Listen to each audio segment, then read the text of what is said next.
Então, hoje a nossa convidada especial para os Encontros que Curam é Daniela Herzog. Ela é terapeuta artística e aconselhadora biográfica, trabalha com antroposofia, vai contar para a gente um pouco da sua caminhada. Ela vai falar um pouco sobre a arte de viver, ou viver com arte. A metamorfose da alma ou a alquimia da alma no caminho de aprendizado rumo a si mesmo.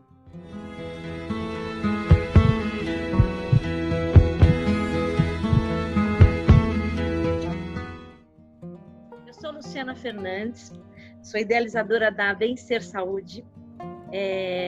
Os Encontros que Curam foi uma iniciativa que tem a intenção de convidar pessoas, conversar com pessoas que trabalham de alguma forma com cura, para que elas falem, para que elas tragam para a gente o que elas estão fazendo, por que elas estão fazendo, por que elas entendem que isso é importante hoje no mundo, né? Como é que elas e como aquilo foi importante para elas, né? Então, quem quiser saber um pouco mais sobre a minha caminhada, eu venho da indústria farmacêutica e ainda faço alguns projetos envolvendo a indústria farmacêutica, mas cada vez mais estou trilhando esse caminho promotor de saúde, de educação para a saúde. Aí procura lá na Bem-Ser Saúde, porque hoje os nossos olhos e a nossa atenção vai para uma pessoa muito querida, que eu vou primeiro dizer. E aí, os Encontros que Curam tem um pouco essa coisa de falar com o coração, né? Então, eu gosto de começar esse encontro falando do meu primeiro encontro com a nossa convidada, que é a Daniela Liu. Está aqui, Dani, fala um oizinho para o pessoal, para todo mundo saber quem é você. Oi, gente, meu nome é Daniela, estou aqui, estou muito feliz de estar aqui com vocês. Espero que vocês tenham uma horinha aqui muito harmoniosa, que possa trazer leveza, alegria, harmonia para esse momento tão pesado, né? De alguma forma. Pois é. E aí, os encontros, obrigada, Dani. Aí os Encontros que Curam, eu estava vendo esse movimento de lives, eu falei, poxa, eu queria fazer encontro. A Márcia estava nesse movimento quando a gente estava conversando. Como é que a gente consegue fazer encontros? Aí falando do coração. Não precisa ser um conteúdo de aula, um encontro que a gente abra a câmera e que a gente venha com o coração aberto, né? Porque o sanador é o encontro humano. E a gente está, de certa forma, nós estamos privados disso. Será que a gente vai conseguir transformar isso? Porque a realidade digital é uma realidade que vai acontecer e cada vez mais. Como é que a gente vai encontrar caminhos para fazer encontros sanadores? Acho que é um desafio. Vamos tentar fazer, como a Dani falou, essa noite, uma noite que traga um pouco esse elemento da cura para todos nós. E uma das formas que a gente pode fazer para que esse elemento da cura se faça presente na nossa roda virtual é a gente trabalhar uma escuta empática com a Dani. É a gente ouvir a história dela, é a gente olhar para ela com um olhar amoroso, é a gente ver esse ser que está ali se comunicando com a gente. E aí, então, eu gosto de falar como é que foi o meu primeiro encontro com a pessoa. Eu já vou passar a voz para você, Dani. Mas eu encontrei a Dani num curso de guetianismo e uma pessoa doce, eu posso dizer assim. Uma pessoa delicada, uma pessoa doce. É bem o oposto de mim, né? Porque eu não tenho muita coisa de delicada. E ela me trouxe esse elemento e é aquela coisa que a gente tem que agradecer a vida, a esses encontros, a esses aprendizados. Então, Dani, traz para nós a sua doçura. Eu posso antes abrir com verso? Ou a gente encerra com verso? O que você prefere? A gente pode abrir e encerrar os dois. O verso eu acho sempre muito lindo. É uma imagem. Eu fui hoje. A Dani vai falar com a gente sobre a arte de viver e o viver com arte. E eu falei, deixa eu ver como é que eu vou abrir esse nosso encontro, como é que a gente traz calor para essa noite. Aí eu vou abrir com um verso de Rudolf Steiner, que ele escreveu em 1924.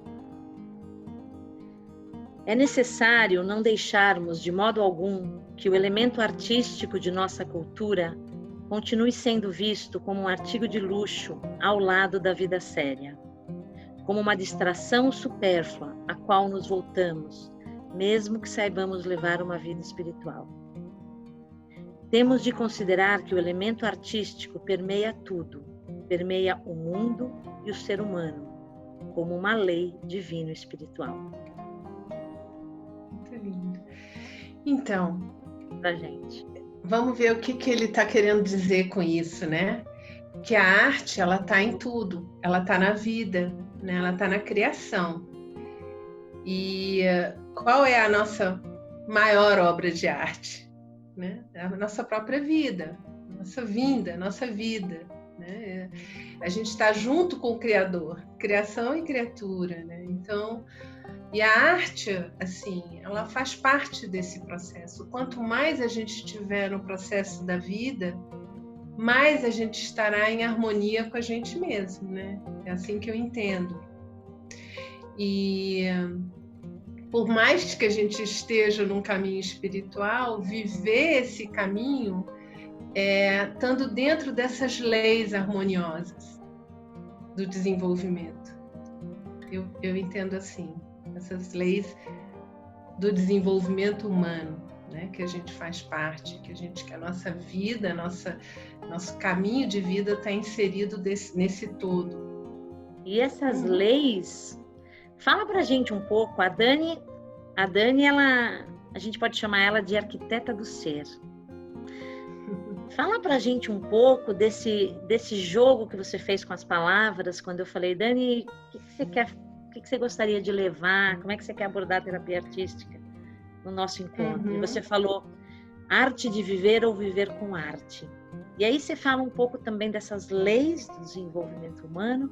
Fala um pouco pra gente, talvez, por que você começa por aí, por que você chamou por aí, né, arte de viver ou viver com arte. Então, eu vou falar um pouquinho, eu acho importante assim me apresentar, né, para até entender esse caminho todo que eu cheguei até aqui.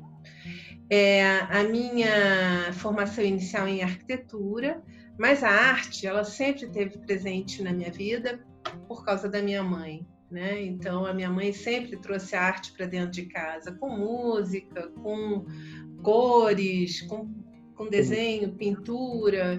Então, ela sempre fez parte do meu desenvolvimento. Isso foi um presente que ela trouxe para mim e para minha irmã.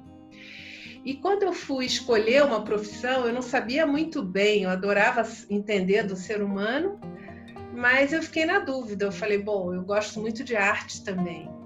Mas na época, sabe, a gente é esses dogmas, essas crenças, né?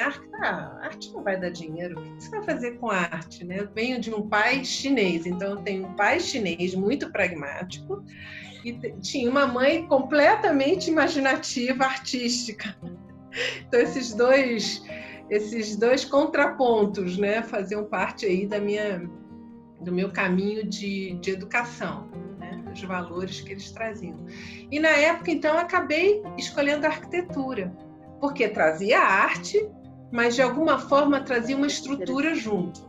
É interessante. E foi muito legal. E foi assim uma faculdade que eu amei fazer, me trouxe muita estrutura mesmo nesse planejamento para criar projetos, para fazer isso. Essa faculdade me ensinou. E seguindo o caminho, né, da minha vida, acabei indo morar na Alemanha, trabalhei com arquitetura na Alemanha. E quando eu voltei para São Paulo, eu acabei tendo os filhos aqui, né? Eu fui casada, mas acabei que meus filhos nasceram em São Paulo, no Brasil, quando eu vim de volta. E, curiosamente, como arquiteta, eu trabalhava como autônoma na época, eu acabei conhecendo um artista plástico, que inclusive morava na Granja, onde você está aí, Lu. Que legal! O ateliê dele era aí. Eu morava no Morumbi e ia uma vez por semana para o ateliê dele. E ali eu me soltei. Eu me lembro que ele falou assim, a primeira vez, ele falou, pegou uma tela de 1,50 m por 1,50 m, pôs na minha frente branca, daquele tamanho, e eu falei, ele falou, pinta. Eu falei, pinta? O que você quer que eu pinte? Ele falou assim, não sei, você que sabe, mas pinta. É muito mais fácil você se jogar num espaço desse tamanho do que num pequenininho. Pensa só. Gente, eu vou mostrar, olha, minhas obras estão aqui. Ali agora eu faço pequenininho. Deixa eu ver, deixa a gente ver. Não deu para ver direito. Ó, Ah, tá ali. aqui tem várias, né? Bom, enfim. E aí, acabei que por causa desse encontro, eu acabei migrando para as artes. E o que eu quero dizer assim? Lá atrás, na minha puberdade, né, naquele momento de 9 anos da vida, eu não sei quem conhece um pouco o aconselhamento biográfico, as leis biográficas, mas o que é interessante quando a gente entende as leis biográficas é que ela é um arquétipo muito bem estruturado, né? E ela, assim, ela permeia a nossa história, o nosso caminhar, de uma forma, gente, que a gente vai se reconhecendo naquelas leis, sabe? Isso é muito importante. E aos 9 anos, que a gente fala que é a metade do nó lunar, geralmente a gente tem um insight da profissão, né? E eu me lembro que nessa fase eu comecei a dançar. Então a arte, eu era uma menina muito tímida, né? Então eu não tinha assim, eu era muito tímida. Então eu não conseguia falar, eu era muito fechadinha, né? Bem melancólica. E quando o balé veio para mim, é como se eu conseguisse expressar a minha essência através dos gestos, né? E isso foi me transformando, isso foi transformando o meu caminho, né? De ser no mundo, enfim. Então, quando eu cheguei lá na época de escolher, e eu escolhi arquitetura, eu fiquei na dúvida entre psicologia e arquitetura. Vou só me apresentar para vocês entenderem o caminho um pouco. E aí, com 30 anos, conheci esse artista, no auge da vida, no momento crístico da vida, conheci esse artista, foi um tremendo encontro espiritual na minha vida, e acabei abandonando a arquitetura e assumindo as artes como profissão. E comecei a vender obra, né? Aquilo que eu tinha aprendido lá, aquela crença caiu por terra. Eu falei, bom, a arte pode sim dar dinheiro. E aí fui seguindo até que chegou com 40 na alma da consciência, né? Onde normalmente a gente começa a sentir uma angústia, né? Alguma coisa tá precisando mudar na vida, né? A gente está precisando dar mais um passo rumo a nós mesmos. E eu acabei querendo estudar de novo. E eu falei, bom, onde eu vou aprofundar meu conhecimento? Eu pensei no meu processo criativo, né? Seria claro, fui para a USP, fui para a FAO, fiquei lá como ouvinte. Falei, não é bem isso, não é bem isso. E encontrei uma pessoa que chegou para mim e falou, Dani, você tem uma cara de terapeuta? Por que você não faz arte terapia? Eu falei, caramba, é isso mesmo. Ela não precisou falar 2 vezes. Né? E eu já conhecia antroposofia por causa dos meus filhos, eles já se tratavam com antroposofia. Eu mesma já tinha passado por um processo terapêutico, com a terapia artística, e aí eu fui estudar antroposofia. Entrei, fiz a terapia artística na Clínica Tobias e, em seguida, emendei com o curso de aconselhamento biográfico. Então, vamos um pouco falar sobre a arte, né? O que é essa arte como linguagem? E a arte, ela faz parte de todo o processo de formação dos cursos de antroposofia. Por que será? Né? E dentro da educação da pedagogia Waldorf. Né? Isso é uma coisa curiosa, né? Porque a gente vai para buscar, às vezes, uma formação, né? Eu fiz medicina antroposófica, fiz farmácia antroposófica, e aí você percebe, todo o tempo tem um elemento da arte, parece que querendo transformar algo, parece que a sensação de quem está participando disso, né, que não entende muito, mas percebe em si um pouco o que está acontecendo. É como se aquele conteúdo, aquele conhecimento que a gente está recebendo, aquele saber, é como se aquilo fosse trabalhado de forma artística em nós. Assim eu recebo. Então, né? E por que, de fato, em todo o curso de formação, né, o que se quer com isso, né? Então, justamente, primeiro porque, assim, quando você traz um conteúdo, né, e o conteúdo ele não pode ficar só no âmbito mental e racional, né, de alguma forma ele tem que descer para o sistema rítmico também. Então, o que é o sistema rítmico? Respiração e coração. Né? Então, de alguma forma, você leva também para esse outro âmbito, mas, ao mesmo tempo, o que acontece com o ser humano no primeiro ano de vida? O que ele libera ao ficar na vertical? Né? Ele libera as mãos. Os braços, Né? E através de atividade com as mãos, que está justamente nessa horizontalidade, né? Nessa altura do coração, a gente transforma e atua com as forças do coração, né? Com as forças do sistema rítmico.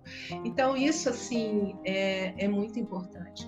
Mas não só isso, porque não tem como, né? Quando você trabalha com a arte, você expressa algo a partir da sua essência, né? Você pode até, né, eu como artista plástico aqui, tive todo um processo criativo, a gente pode até organizar todo um planejamento para uma determinada obra. Isso precisa estar ali presente, né? A gente organiza, a gente imagina qual é a ferramenta que você quer usar para você melhor expressar aquilo naquele momento, né? Aquela obra que você está construindo e para quê, que mensagem você quer passar, qual é o material que melhor se adequa a essa mensagem. Isso tudo é um planejamento. Mas na hora que você coloca a mão na massa, na hora que você se entrega ao processo criativo, algo novo pode surgir a partir daí. Né? Então, você estrutura bem esse espaço inicial, né?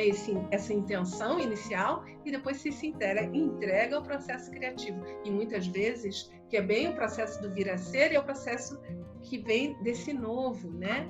De algo que vem ali, que surge. Né? Esse ponto. Então, assim, a arte, ela é essa linguagem que nos coloca com as leis da natureza, né? Com as leis universais, com a harmonia da natureza, com os ritmos da natureza. Né? Então, a arte, e o que eu achei lindo no processo da terapia artística, é que eu não sei se né, quem trabalha com a arte ou quem é professora Waldorf já se deu conta, né, que assim é sempre um passo anterior, né? Então, o desenho de forma é anterior à escrita, né? As cores, né? Você entra nesse universo que são seres, né? O ser amarelo, o ser azul. O que é ser amarelo? O que é ser azul? Para depois você entrar você precisa vivenciar esses seres com todas as suas forças e qualidades, né? Para depois entrar no universo mesmo, pintar algo, né? Forma e superfície, enfim.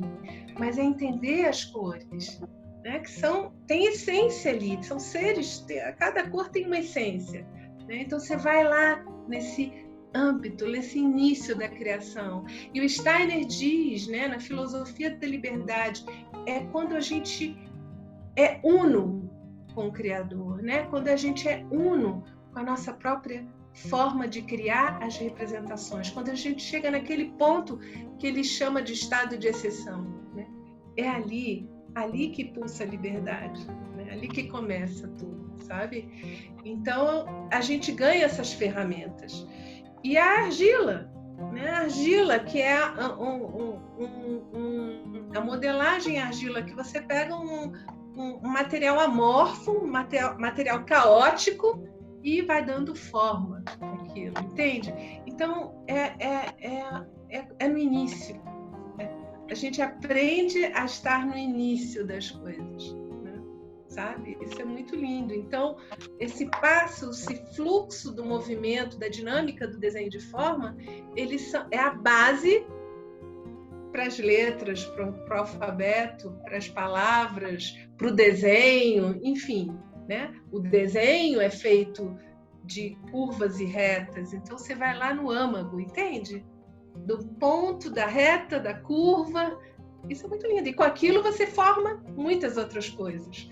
Um universo, né, que fica à disposição para o ser criativo, né? Que nós todos somos artistas, na verdade. Mas aos poucos, ao longo do caminho, a gente vai se podando, né? A gente vai se colocando em caixinha. E no fundo, a gente começa no redondo, né? Mas aí a gente vem para cá e vai se colocando em caixinhas, né? Em compartimentos, em regras, em dogmas, enfim.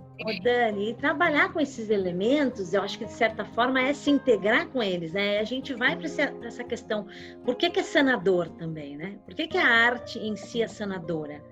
O que você pode trazer para a gente, assim? O que a faz sanadora? É o fato de eu me integrar aquilo, né? Ou aquela forma, ou aquela cor, ou aquela, né? Porque partindo do conceito até da salutogênese, que saúde é integração, né? Então, exatamente. E o que acontece assim? O que é um ser saudável? Né? O que é doença e o que é saúde?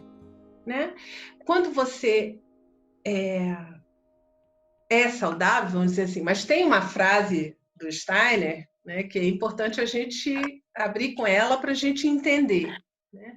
Que é aquela frase da biografia é uma doença estendida e a doença é uma biografia condensada. Ai, né? Fala bastante disso pra gente, porque é riquíssimo isso. Como é que é então, a biografia? A gente precisa entender a biografia é uma doença estendida e a doença é uma biografia condensada. Então, vamos entender isso, né?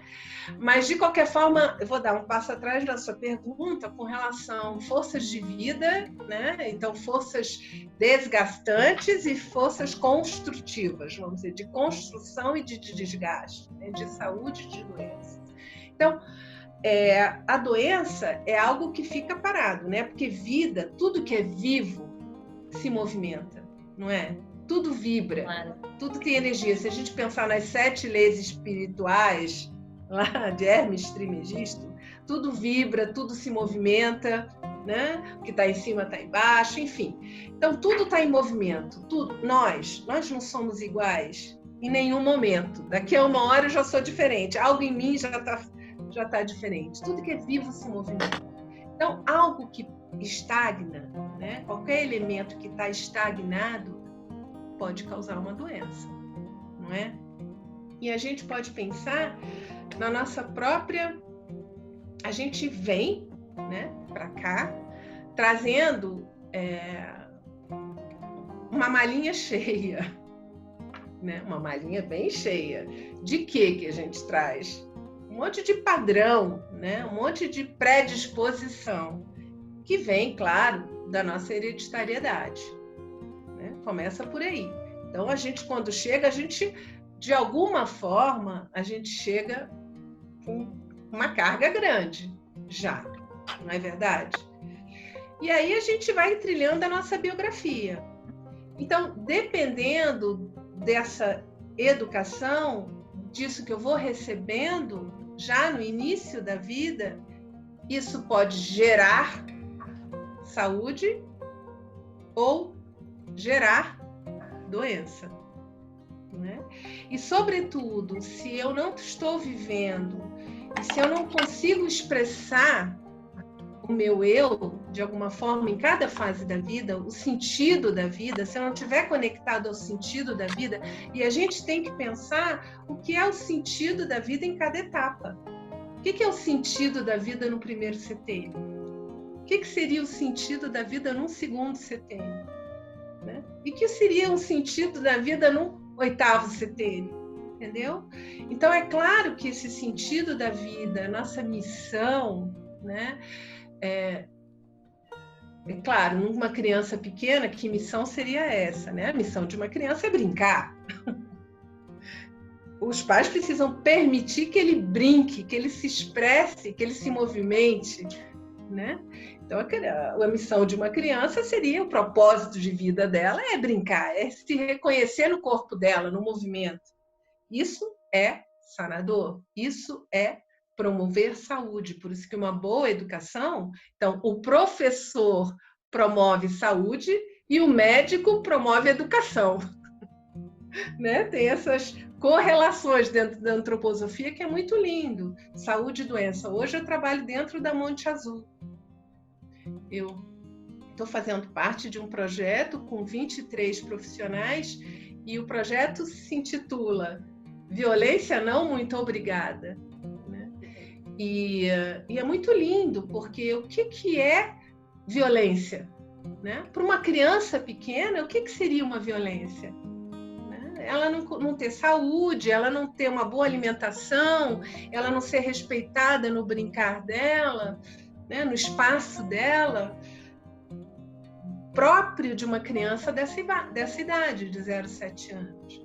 Então, a gente está lá para orientar, né, os pais, os educadores, e a gente vê, se os próprios educadores não estiverem bem, a criança não estará bem, porque ela está espelhando o ambiente, não é isso que está acontecendo com uma criança pequena? Enfim, então é isso, né? A gente entender qual é a missão e qual é o sentido da vida em cada fase. Né? E a arte, de alguma forma, ela está sempre apoiando o desenvolvimento e a expressão de nós, né, em cada fase. Uma criança pequena, ela não expressa o que está acontecendo com ela quando ela desenha uma casinha. Aí eu vou compartilhar com vocês o que eu fiz naquele quadro de 1,5 m por 1,5 m. Ele pôs um quadro desse tamanho, eu fiz uma casinha. Eu voltei lá para minha primeira infância, eu fiz uma casinha. Gente, o quadro ficou muito bonito, né? Uma casinha em cores, assim. Mas foi muito bom, né? Foi um grande momento de encontro comigo mesma ali. E aí virei artista logo depois, né? E, enfim, então a arte, ela vai apoiando esse serzinho, né, no seu caminho. E cada um vai escolher, é claro, aquela ferramenta que melhor ele se identifica para expressar quem é ele, né? Através do desenho, através da pintura, através do cantar, né? Da euritmia, no caso da pedagogia Waldorf, mas a dança, o corpo, né? Lidar com o corpo, com o instrumento, enfim, as diversas modalidades artísticas vão ajudar a compor o próprio corpo da criança, a desenvolver o próprio corpo da criança, porque ele entra em harmonia com essas leis, né? Que são as leis da criação. É muito interessante. Aí você traz esse elemento sanador e as forças edificantes, né? Porque a gente tem as forças destrutivas e aí ficam essas forças construtivas. Então, gente, como é importante a gente, cada um, encontrar a sua arte, né? Uhum. Né? E como é que o adulto encontra isso? O que a gente pode... talvez adulto, o que, né, gosta de fazer por aí. Então, eu assim, quando no meu caminhar, né, eu pude começar a atender com a terapia artística, e eu atendia desde criança, adolescente, adultos, enfim, todo tipo de gente, pessoas com doenças físicas, doenças emocionais. Eu atendi um autista durante muitos anos. Então, eu fui ganhando essa vivência, mas o que eu percebi na época é que as pessoas precisam falar. E aí eu volto um pouco para a minha biografia, né? Como eu venho de uma família oriental, né? Meu pai é chinês, na minha casa era tudo muito silencioso. Quando eu fui para a China, eu vi que na China ninguém é silencioso, não. Mas eu tinha a imagem, eu criei essa representação, que na China, no Oriente, não é como o Japão, na China não é como o Japão, mas na minha casa era. E eu tinha uma relação com a minha avó muito estreita. Eu passava muito tempo com ela. E ela só falava chinês, né? Então eu falava em português, um pouco de palavras em chinês, e ela respondia em português, mas era uma casa extremamente silenciosa. Mas era um silêncio tão pleno de amor, sabe? Assim, esse meu contato com ela, às vezes a gente ficava em silêncio cozinhando juntas, ou, sei lá, enfim, fazendo coisas juntas, sabe? Num silêncio. Então, para mim, a fala que não tem muito sentido, né? Ela nunca foi assim, por isso que eu digo, eu sempre cresci muito tímida e tem as questões, os traumas de infância e vai indo, enfim. Então, nunca fui uma pessoa de falar muito. Então, eu dizia, bom, se eu não tenho nada para falar, é melhor ficar calada. Eu sempre falava assim, pensava. E se tinha muita gente falando do meu lado, eu deixava, eu ficava ouvindo, não é por acaso que eu sou terapeuta, já que eu escuto. Então, eu ficava ouvindo mais do que falava, né? Eu fui crescendo assim, me desenvolvendo assim. Então, a linguagem artística, ela sempre fez muito sentido para mim, desde do início com o corpo e depois mesmo através do desenho, da pintura, porque na faculdade de arquitetura a gente usa muito isso, né? E aí, assim, quando eu comecei a atender as pessoas, eu sentia que era necessário a pessoa falar e se ouvir, né? Eu mesma fiz terapia, tá? Então, eu fiz terapia, sempre fiz terapia desde os 16 anos. Então, eu conhecia alguns processos, linhas terapêuticas, né, de psicologia. E aí, eu sentia que eu precisava dar suporte a essa pessoa que estava comigo, através da fala. E eu fiz a escolha pelo aconselhamento biográfico, né? Por quê? Porque, assim, para mim, ela é a expressão da arte de viver, entendeu? É você estar dentro do arquétipo da biografia humana, das leis biográficas. É entender que você, ao chegar aqui, você pode viver a favor dessas leis ou contra as leis. Então, é melhor que você flua junto com isso, né? E, então, eu acho que trazer isso para o cliente, né? Para o paciente, para o cliente, e ele entender onde ele está, e ele se compreender dentro desse momento de vida, tá na arte de viver, entendeu? E a gente tem que entender também que dentro desse processo tem momentos de contração e momentos de expansão, né? Uma Isso própria faz vida, parte né, desse... Dani? Uma Uma própria própria vida. O vida. tempo todo a gente está passando por esse processo de contrair e de expandir, né? Como a Reconhecer gente está isso, agora, né? respeitar isso. Nós vivemos isso de uma forma até forçada, né? Fomos E se a gente, não obrigados sei a nos... quantos estamos aqui hoje, mas entender o que esse processo de contração está significando para cada um de nós, né? Fazer sempre essa pergunta: o que esse momento de contração significa para mim nesse momento? Né? O que está trazendo para mim? Né? O para quê? Eu preciso começar a pesquisar o porquê. Talvez eu nunca vá entender o porquê das contrações, né? Dos traumas, das feridas, das dores que a gente passa na vida, no momento em que a gente é vítima, porque a gente, em muitos momentos da vida a gente se torna vítima, né? Mas em outros a gente é criador, né? É transcender essa fase, né?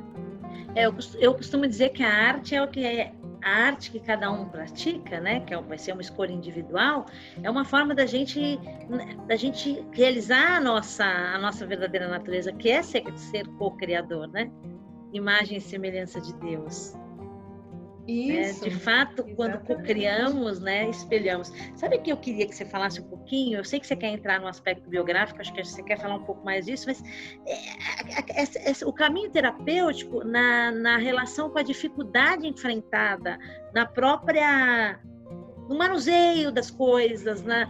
Porque não é todo mundo, ou todo mundo tem. Você falou que todo mundo tem, todo mundo é artista, né? Isso é trabalhado? Como é que se trabalha a dificuldade? Como é que se trabalha a aceitação? É daquele jeito? Eu sempre gosto de trazer um exemplo que o Carlinhos de Sá me ensinou na época que eu estava trabalhando com ele, né? No ateliê dele. O processo criativo não é nada fácil, né? Criar realmente, assim, não é fácil.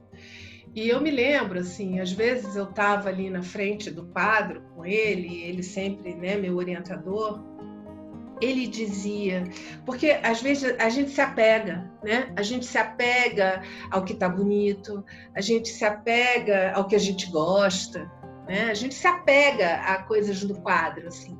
Mas a gente não, assim, de repente a gente sente que não está pronto e a gente precisa transformar aquilo, mas a gente tem apego e a gente não quer transformar, né? Então isso paralisa. O apego, né? Ele nos paralisa. A gente não quer transformar, tem medo. A gente fica com medo. E ele era uma pessoa que estava na fila para o transplante do coração, certo? Então ele lidava com a questão do desapego, da morte, assim, de uma forma. Ele era muito desapegado com tudo, com o que ele escolhia, com o que ele fazia. Às vezes ele entrava num concurso só por causa dos alunos dele, né? Para os alunos entrarem junto com ele, sabe? Então ele tinha uma generosidade, assim, era impressionante. E um dia ele chegou para mim e ele falou, porque, assim, você entende que a arte, ela está espelhando, assim, um comportamento na vida? De alguma forma é isso, né? Então ele dizia, por que você tem medo? O que você vai perder? Aí eu dizia, bom, eu vou perder alguma coisa que eu gosto, né? Depois você volta, se recupera. E se você passar do limite, tudo bem, você aprendeu. Da próxima vez você não repete. Você faz de outra forma. Então, ele foi me ensinando bastante, né? E o que eu percebo nas aulas, né? Então, digamos, eu dou lá aula para 25 médicos, estudantes de medicina antroposófica, né? Ou dou aula para a formação de professores lá no Rio e para os médicos, né? Quanto mais cabeção, mais difícil, né? Quanto mais aqui, mais difícil fica. Mas tudo bem, é um processo. Mas o que eu digo é assim, quando você está nesse processo de respirar, né, de inspirar o que você está fazendo e de expirar fazendo, né, é um processo. E isso é muito, muito importante que aconteça. Eu preciso fazer, né, uma decisão, eu faço, eu me coloco, eu expiro, eu me coloco, e ao mesmo tempo eu preciso inspirar o que eu fiz, porque o trabalho é autônomo, né, ele vai se formando. Ele vai conversando com você, ele vai pedindo os passos. E eu preciso observar isso, eu preciso inspirar isso, eu preciso escutar isso. É uma percepção, isso. É uma qualidade de percepção mesmo. É uma qualidade de desenvolvimento de sentidos mais profundos. É isso que a arte faz. Ela está desenvolvendo a sensibilidade, ela está desenvolvendo órgãos suprassensíveis mais profundos. Ela está trazendo imaginação para você, né?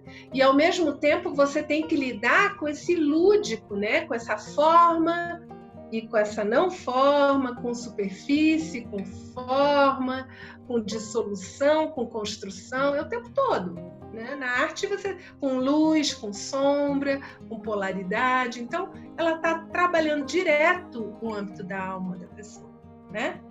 Mas vamos lá, você me perguntou da questão de você se reprimir ao estar fazendo a arte. A criança pequenininha, ela não se reprime muito, reprime. Ela está lá fazendo, ela faz. A não ser com o pai, né? Que os pais causem isso, mas dela não vai vir isso, né? Dela não vai vir, ela vai expressar, ela vai criar ali, né? Se ela muito cedo começar a estar mostrando, tem alguma coisa ali acontecendo, né? O Steiner fala que a consciência do eu chega ali, a memória mais remota que a gente tem ali, quando entra a consciência do eu, 2 anos e meio, 3 anos, por ali, mas eu posso dizer até que é anterior. No momento em que a criança para de ser espontânea, né? No momento que ela diz, eu não vou fazer isso porque minha mãe não gosta, ou eu não vou brincar assim porque meu pai acha feio, acabou a espontaneidade dela, entendeu? Então, a gente tem que lembrar da gente quando foi que a gente começou a pensar sobre os nossos atos. Porque a criança, ela se expressa, ela vai, ela é espontânea, né? Ela faz. Ela não pensa que está feio. Né? Então, isso acontece com a criança. Então, o Matisse, ele diz, a gente tem que aprender a ser crianças, né? A voltar a ver o mundo como crianças. Então, com essa abertura para o mundo. E aí, quando eu estou no curso, né, e eu percebo que a pessoa faz, eu dou um exercício qualquer, às vezes livre, às vezes um exercício mais dirigido, né, de cores, ou polaridade de cores, o azul, o amarelo, enfim.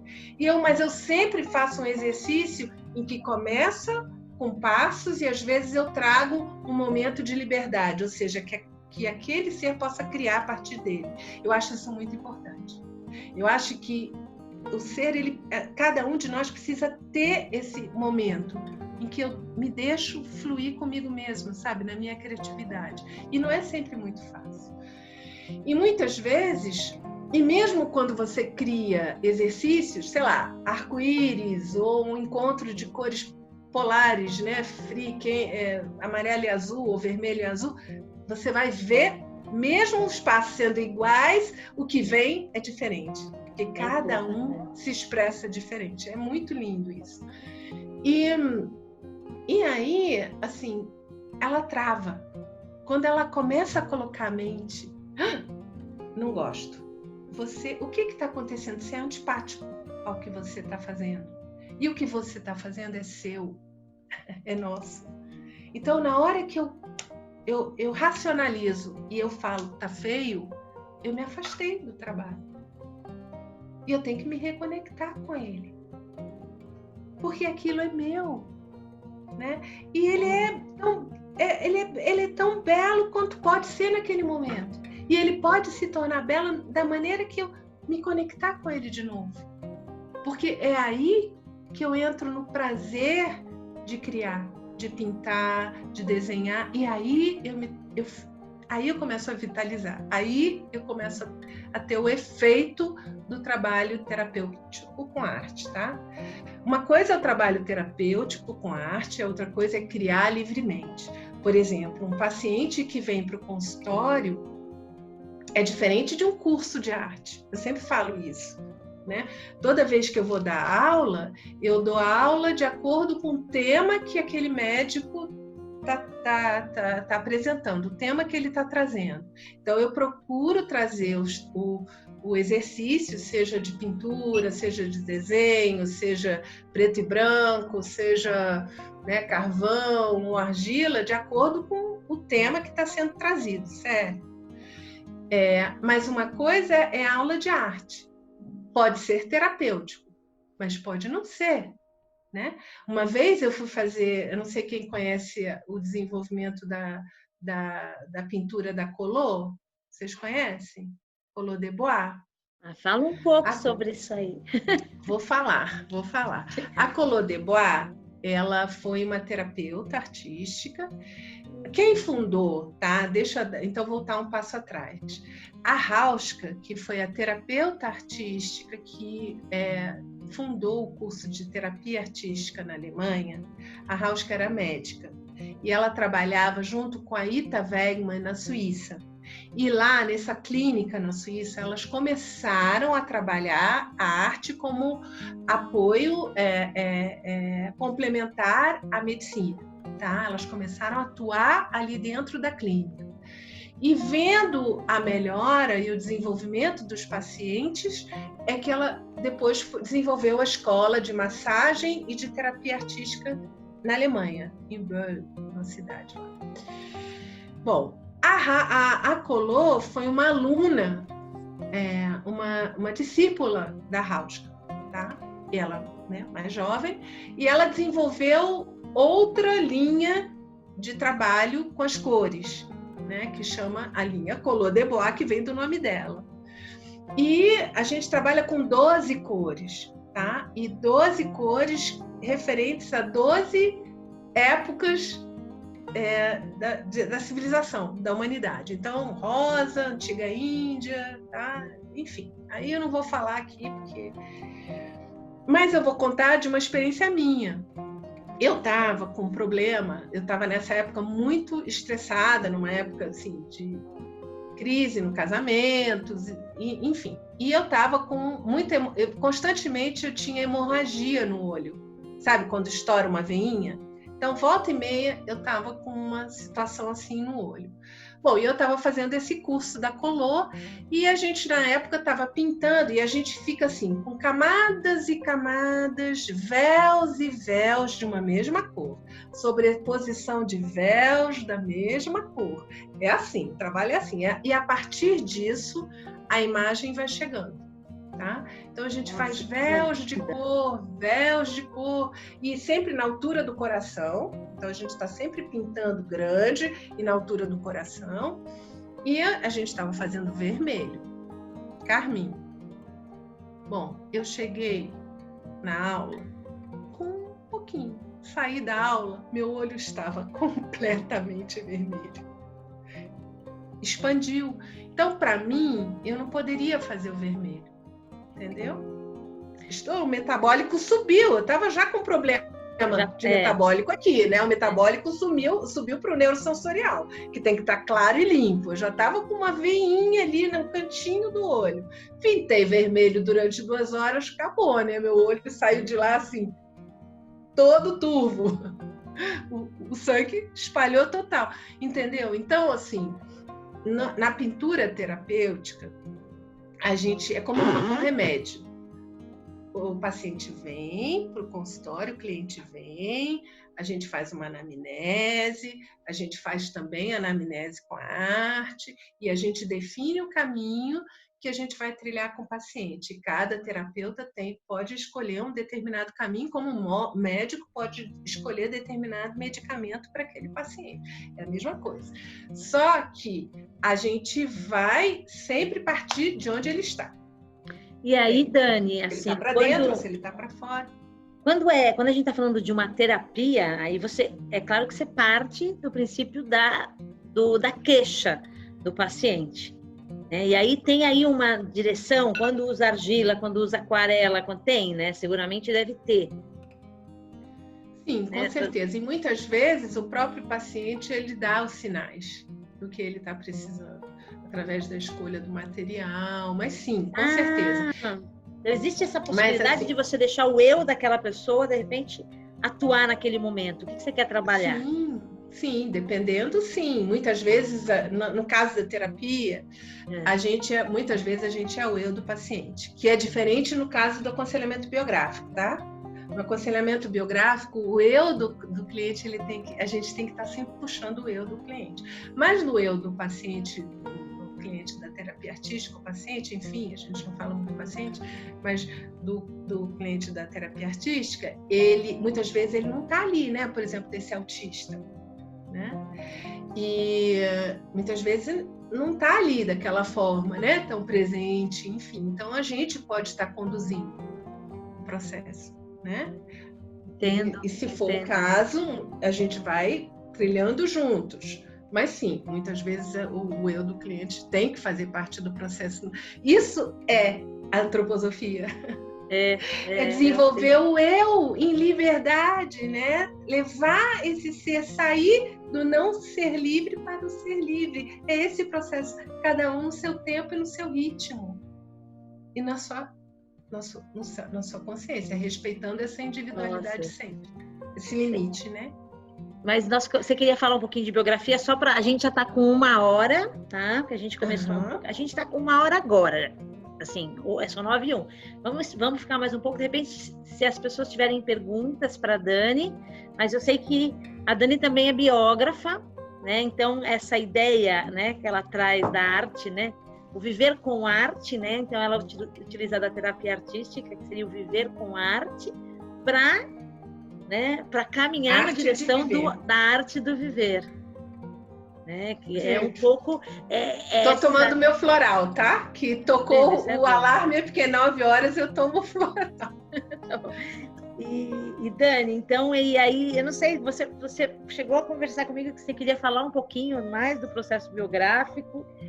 Eu não sei, eu queria saber se alguém quer tá com alguma dúvida, quem quer perguntar um pouquinho. Deixa eu ver, tem algumas coisas aqui no chat, mas só tão... o currículo da Dani me chamou a atenção pelas atividades artísticas que ela...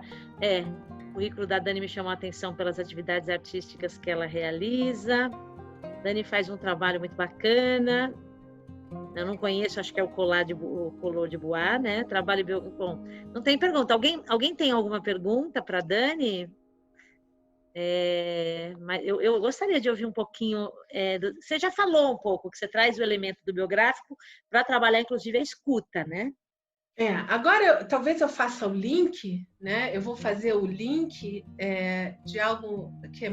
Por que será que a arte faz sempre o processo das formações biográficas? E aí eu vou pular para o biográfico que eu achei interessante. Tá?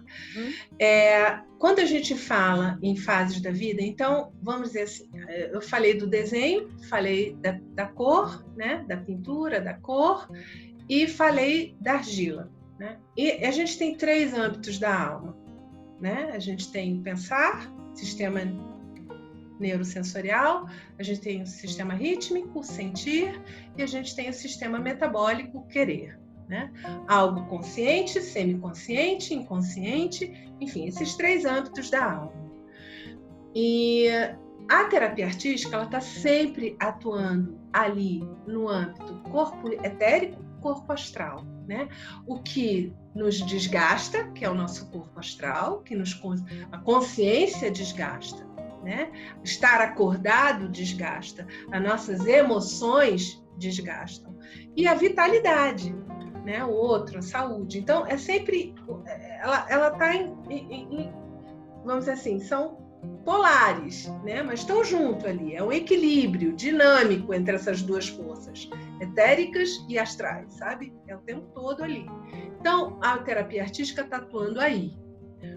Mas sempre equilibrando. Então, o desenho, a gente entra nessa dinâmica da vida, né? Na dinâmica desse etérico, da vida. Etérico é vida, né? Energia do etérico, vida.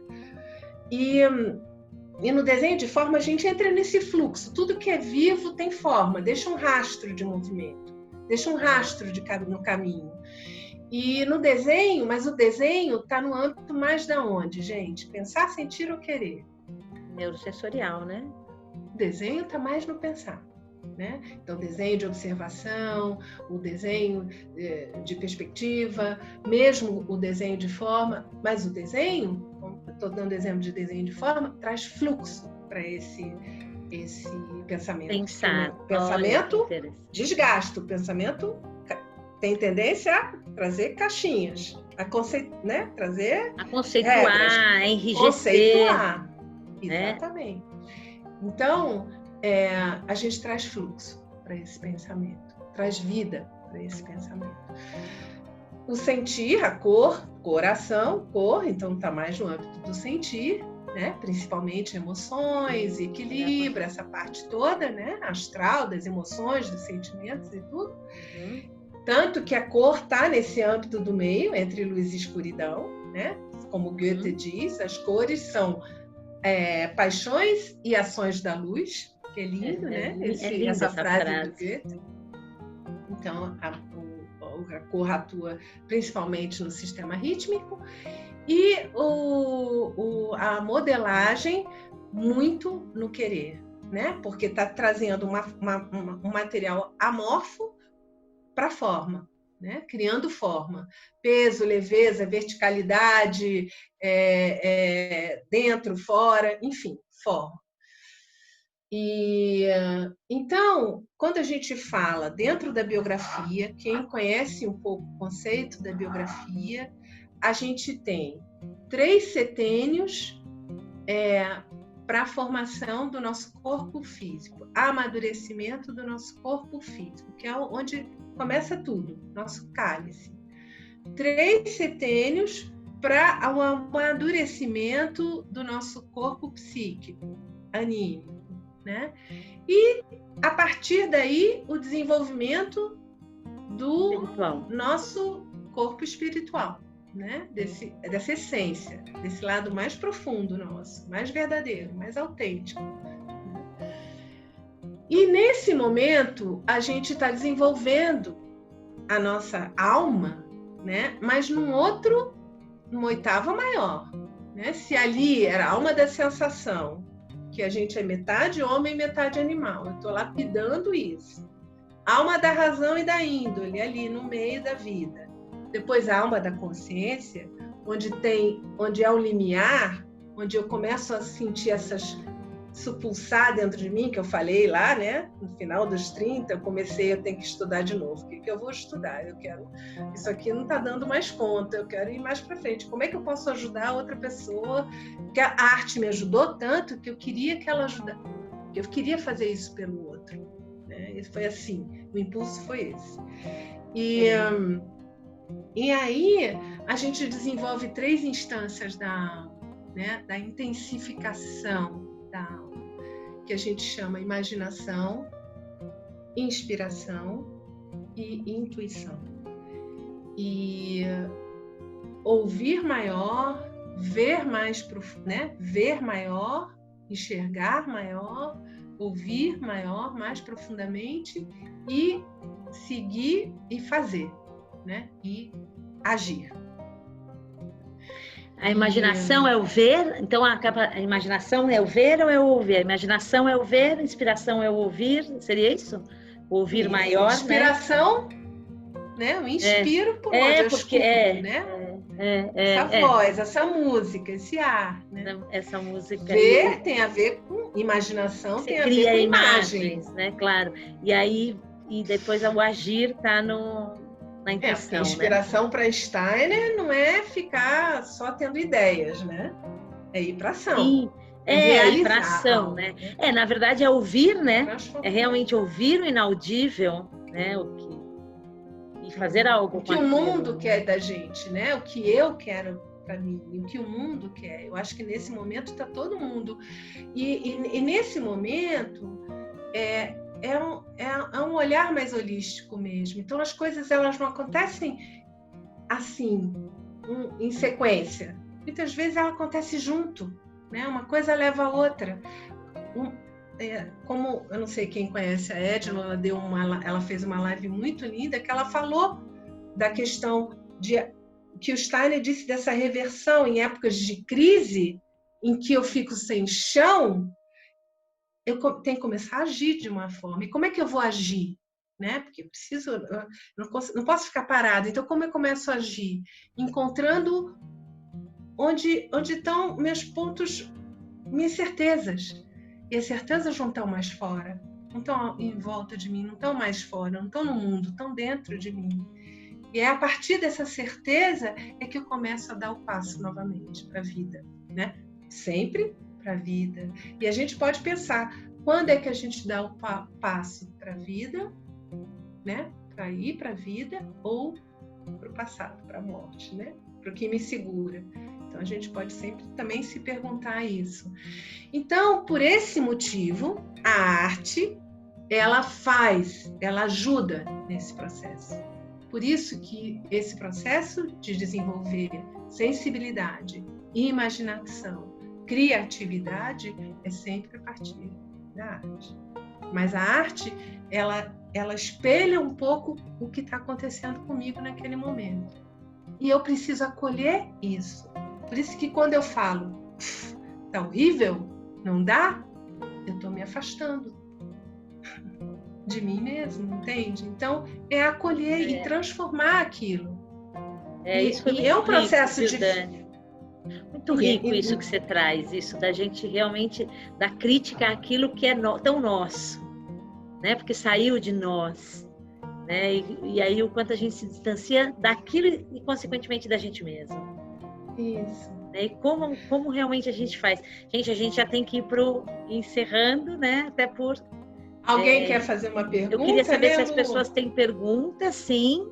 Eu queria saber muito mais coisas, assim.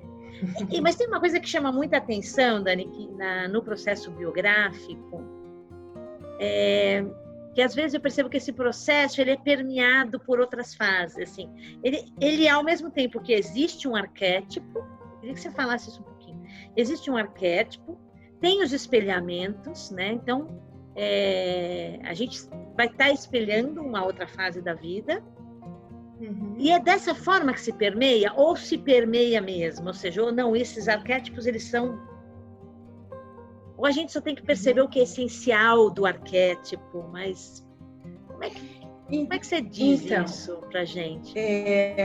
eu posso dizer assim, a minha experiência como aconselhadora e como terapeuta artística, e não tem como a gente alia, né? A gente une as duas coisas para atender, né? Quem é médico vai ter seu conhecimento como médico, quem é psicólogo, enfim. E eu sempre uno essas duas linguagens, esse conteúdo, esse conhecimento para trilhar o caminho com o cliente. Viver com arte para chegar na arte do viver. Esse é teu... No arte de viver, né? Para buscar o melhor de si daquele momento que o cliente está vivendo, né? Porque a crise é só um ponto de contração para que ele expanda, né? Para que ele vá para um outro patamar. Então, ela é necessária. As crises, elas fazem parte do nosso caminho de desenvolvimento. E como eu lido com isso, é que é a questão, né? Como é que eu lido com essa crise? Como é que eu ajo, né? Se eu ajo com medo, evitando, negando, enfim. E Mas eu então, te perguntei assim, dos ritmos. dos ritmos. Se isso se Então, intermescla. o aconselhamento biográfico, ele é muito assim, ele puxa um fio, que é o fio vermelho, que é a própria vida. Nós, como seres vivos, a gente deixa um rastro. E foi esse rastro que nos trouxe até esse momento presente. E a gente precisa entender qual é a questão, qual é o sentido da minha vida, qual é a minha pergunta desse momento. E às vezes eu não tenho muita consciência de qual é. Eu acho que é uma questão e no fundo essa questão está guardando outra muito mais profunda. Então a gente ajuda o cliente a encontrar essa pergunta essencial do momento. E depois, então, a gente puxa o fio lá de trás, entendendo os padrões que ele trouxe, as crenças, as representações, as crenças que ele foi sendo construído, né, assim, na vida dele. Mas a gente tem uma essência que veio com a nossa semente, né? E essa essência, a gente veio para expressar essa essência. Isso é que é importante que a gente saiba. E a gente veio para realizar algo, para deixar algo nessa eu fiz pós-graduação até com a Lígia, que está aqui, em História da Arte, para entender, né, porque o Steiner traz isso muito lindamente, que a gente faz parte de um todo, de um caminho de desenvolvimento da humanidade.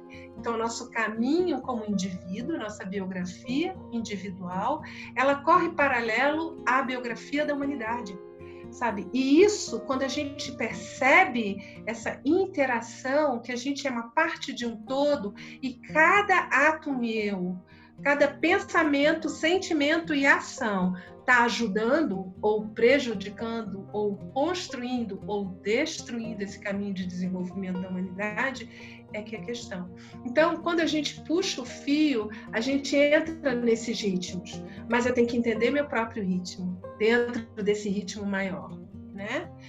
Isso é importante. E dentro da nossa biografia, dentro da nossa biografia individual também tem esse ritmo maior, que é o que vocês falam dos arquétipos de cada fase. Do desenvolvimento humano. Que não importa você estar aqui, a gente está no Brasil, ou alguém está lá do outro lado do mundo, ele está vivendo sob essas mesmas leis arquetípicas. É claro que o aspecto cultural, social vai fazer um pouco de diferença, mas os arquétipos são os mesmos, tá bom? E a outra coisa que é importante falar é assim, a gente puxa e caminha com ele até o momento atual, mas o objetivo não é olhar para o passado. O objetivo é deixar que o futuro chegue até ele. O futuro que ele realmente deseja, para expressar o quê? O seu sol, a sua essência. Ao que ele veio fazer, né? Cada um de nós veio para fazer, para realizar algo. Só que a gente se esquece, né? A gente se esquece disso. E a gente precisa ser realmente relembrado. E a boa educação sabe? Seja na escola, seja na família, seja na sociedade, e depois com a própria autoeducação que acontece nos encontros.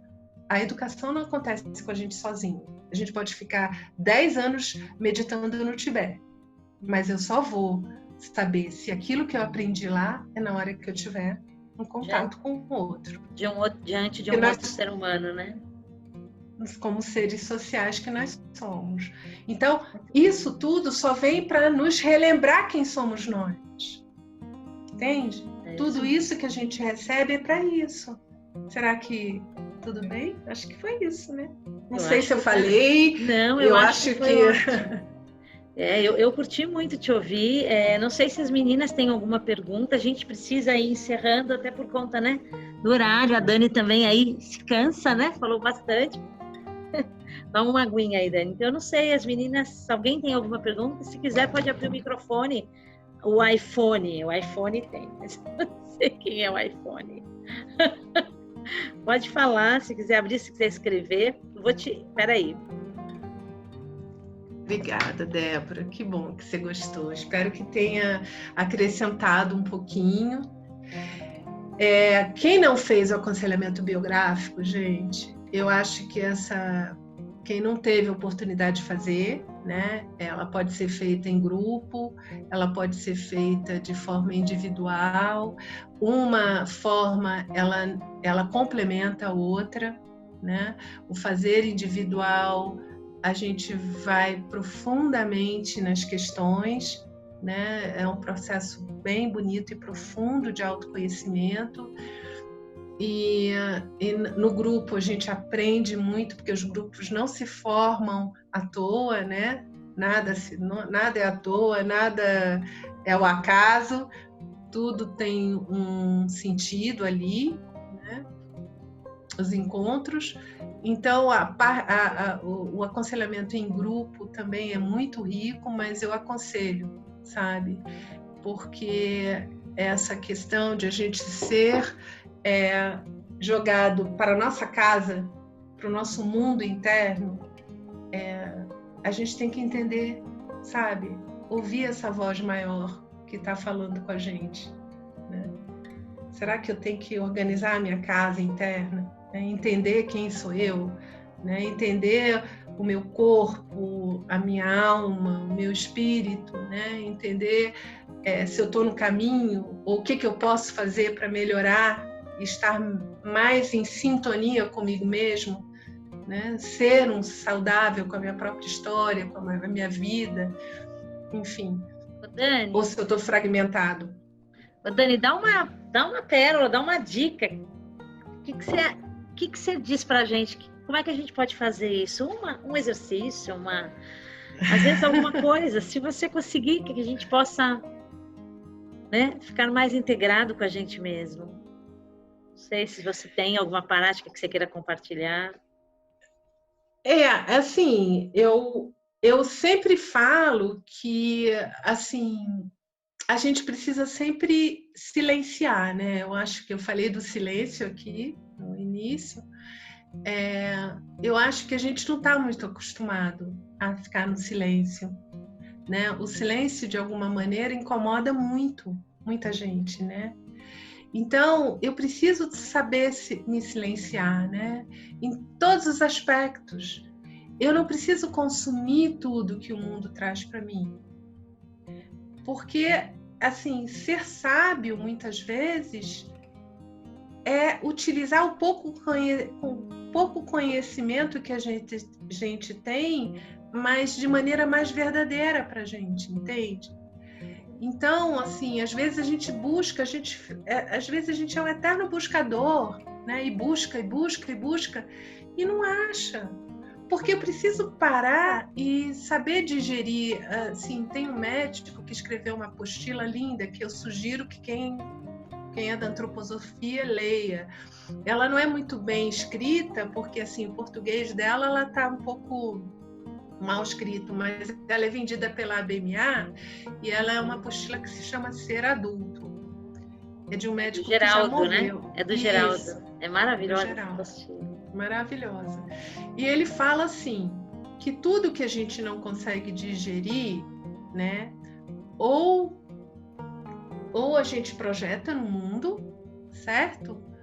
Ou a gente fica doente, a gente somatiza, né? Então a gente tem que ter tempo para digestão de tudo que a gente vive, aprende, consome, né? E como a gente consome, né? Em cada coisa que a gente faz, nas nossas relações com nossos filhos, com nossos parceiros, com nossa família, com nossos pais. E a gente, assim, é o eu que transforma. A nosso ego, ele tem que estar aqui. Ele é necessário, porque tem gente que fala ego, não deixa o ego, mas o ego é necessário. Se a gente olhar o nosso mapa, ele é preciso. Mas eu não deixo ele me comandar. Quem comanda o ego é o eu, esse eu maior, entende? Então eu fazia, assim, sempre que a gente puder, fazer a retrospectiva daquele momento, daquele dia, daquele curso, daquilo que a gente escutou, do que vocês escutaram hoje através de mim, entendeu? Entender o que aquilo faz sentido para mim ou aquilo que não faz. Porque muita coisa pode não fazer. E tudo bem. Ninguém tem a verdade absoluta. Ninguém tem. Então, mas ter esse tempo, esse silêncio, sabe? Eu estou falando no silêncio porque é um tempo. E eu acho isso muito, muito importante. E a gente não está acostumado com isso, né? E acolher os sentimentos que vêm também, porque eles são verdadeiros e humanos. Eu não posso negar, eu tenho raiva, a gente tem medo, a gente tem ansiedade e angústia, mas é transformá-los, e é o eu que faz isso. E quanto mais for o meu tema, mais a vida vai trazer situações que vão nos testar, né? Nesse limite.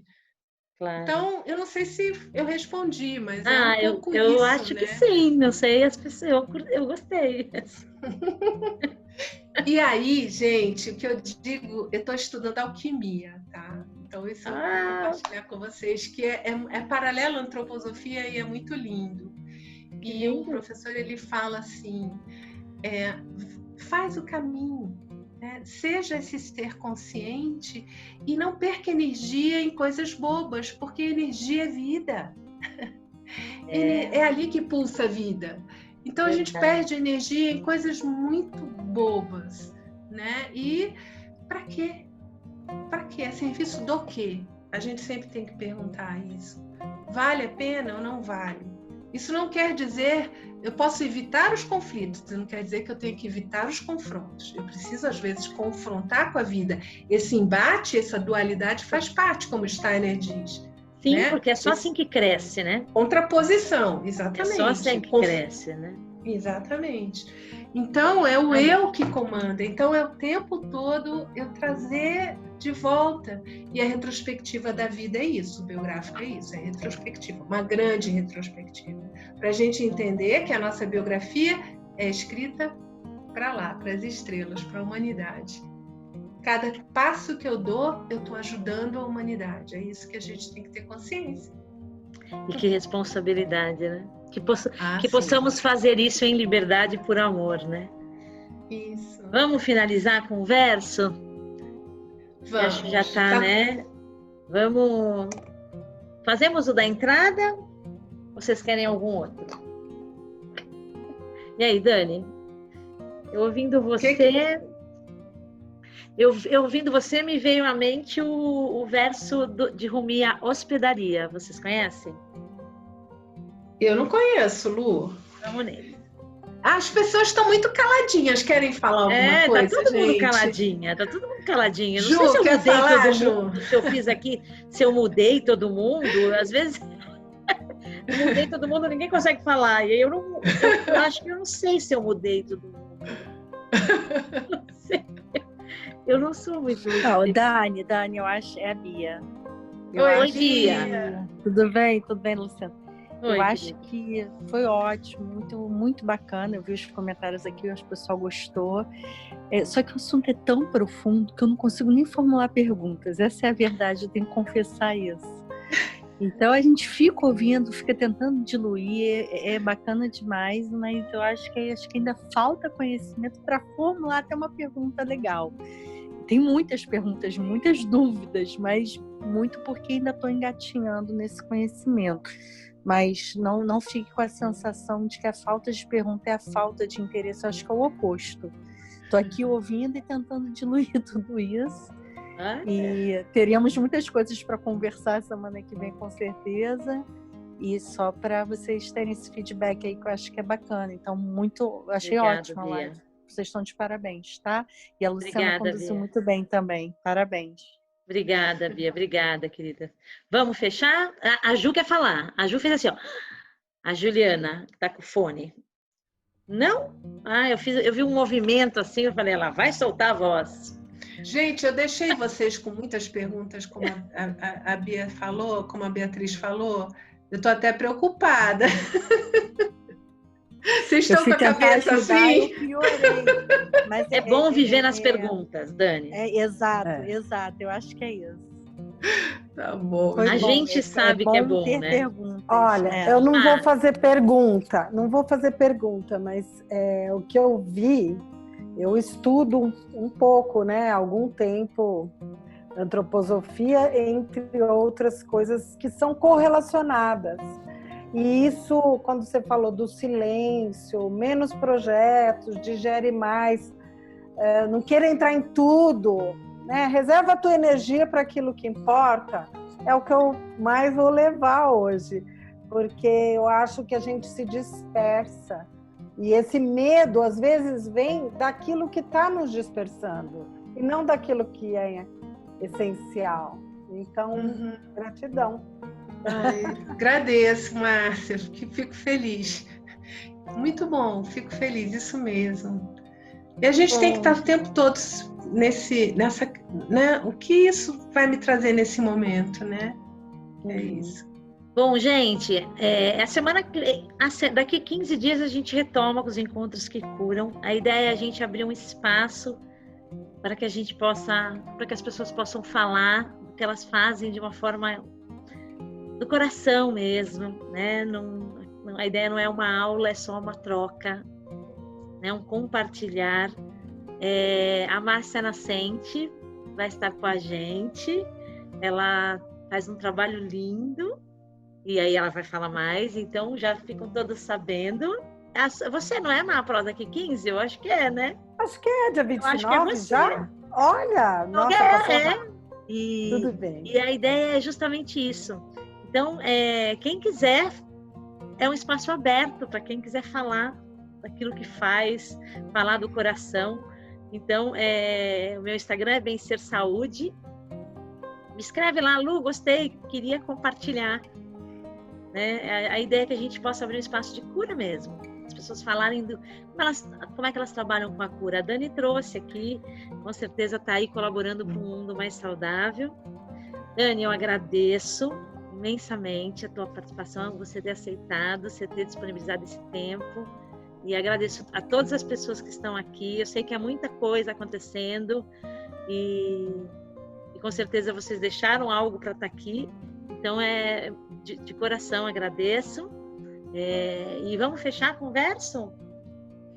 Eu também gostaria de agradecer a cada uma. Tá? Estou muito feliz de vocês estarem aqui comigo. Eu espero que eu possa ter contribuído um pouquinho, né, para o caminhar de vocês nesse momento, assim, despertado alguma coisinha, uma luzinha, enfim, um pouco que seja, porque eu falei de coração para vocês. E Lu, obrigada, viu? Adorei que você me convidou. E se der, eu vou estar aqui também. Vamos ver. Se eu conseguir, no dia 29, eu vou estar aqui com a Márcia. Que curam, né? Mas vamos lá. Vamos fazer o verso que a gente faz. Gratidão a todas vocês. Um verso de Rumi, se chama A Hospedaria, que eu acho que a Dani trouxe muito isso na conversa dela. O ser humano é como uma hospedaria, onde todas as manhãs há uma nova chegada. Uma alegria, uma depressão, uma mesquinharia, uma percepção momentânea chega com visitantes inesperados. Acolha e distraia a todos, mesmo se for uma multidão de tristezas. que varrem violentamente sua casa e a esvaziam de toda a mobília. Mesmo assim, honre a todos os seus hóspedes. Eles podem estar limpando você para a chegada de um novo deleite. O pensamento escuro, a vergonha, a malícia, receba-os todos sorrindo. Convide-os a entrar. Seja grato a quem vier, porque todos foram enviados como guias do além. A Dani, a gente acabou mais um encontro que cura. Hoje foi 5 de agosto. Dani, obrigada. O pessoal acabou de sair, todo mundo foi dormir aí agradecido pelas tuas palavras. E é isso. Então, quem quiser conhecer meu trabalho melhor, eu tenho um site que é meu nome, Daniela Liu, mas eu não sei se tem o Assunção, mas eu acho que é Daniela Liu, já encontra, e ele tem um nominho, Arquitetura da Alma, Arte de Ser. E eu ajudo, que o meu objetivo é sempre trazer esse espaço, né, de calor. Como arquiteta, eu trago esse espaço, né, de harmonia, calor, para que a pessoa se encontre seu caminho, encontre ela mesma, né, e encontre o seu ser curador que está dentro de cada um de nós. Eu só sou uma ferramenta.